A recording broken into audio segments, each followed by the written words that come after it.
गुलिस्ताने उलूम दी वो माहे ज़ौफ़ शातू है।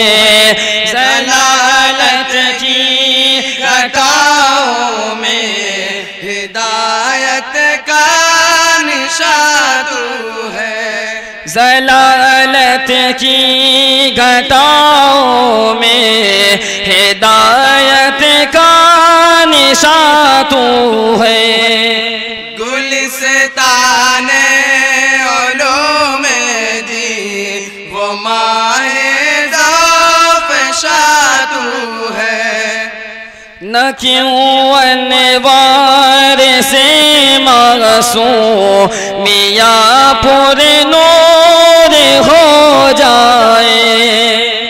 न क्यों अनवार से मासूमिया पुर नूर हो जाए। बफ़ैज़ ख्वाजा मासूम सरहिंदी रवा तू है। बफ़ैज़ ख्वाजा मासूम सरहिंदी रवा तू है। तेरी निस्बत है मासूमी, तेरी खिदमत ताबिंदा। तेरी निस्बत है अब हमारे सामने हमारे दरमियान दारुल उलूम नदवतुल उलमा के उस्ताज़ हदीस हज़रत मौलाना खालिद नदवी गाजी पूरी दामत बरकातुहुम तशरीफ़ रखते हैं। आपने बहुत सारे लोगों के लिए अल्फाज सुने होंगे। शहंशाह खिताबत, मैं जहाँ तक समझता हूँ उमूमन ये अल्फाज मसनूई होते हैं, तसन्नु होता है, और अगर हकीकत में इन अल्फाज का इस्तेमाल किया जाए तो इसके अहल हमारे उस्ताज़ गिरामी हज़रत मौलाना खालिद नदवी गाजीपुरी बिल्कुल इसके अहल हैं। आपके सामने हैं, आप हज़रत का खिताब सुने और उस पर अमल करने की नीयत से सुने। खिताब सुने, फिर उसके बाद हज़रत ही की दुआ पर इस जलसे का इख्तिताम होगा।